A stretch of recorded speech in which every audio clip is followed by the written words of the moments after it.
We see and hear about death every day on our TV screens, in the newspapers. But when it comes to dealing with it in our own lives, it's nearly always a shock. Today, one firm of Norfolk undertakers opened its doors and invited people in. The aim to be frank and honest and sweep away the myths. We're all going to end up somewhere like this, but we don't really like thinking about it, let alone talking about it.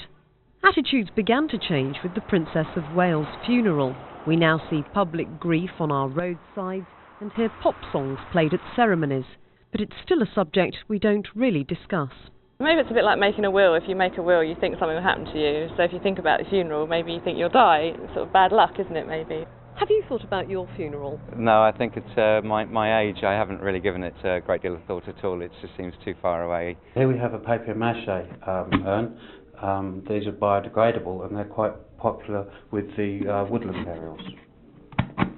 Cardboard, wicker, graveyards, woods. We can get buried in almost anything, anywhere nowadays.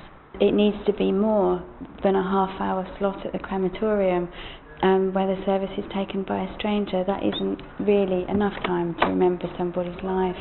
So it's really about just small things sometimes that personalise the funeral, that just really reflect the life of the person that's died. More and more funeral directors are holding open days to try and demystify death. This is a Harley hearse they've stunted up for us. Don't worry, he doesn't have to wear a crash helmet. It's certainly one way, though, to die laughing. Jenny Kirk, BBC.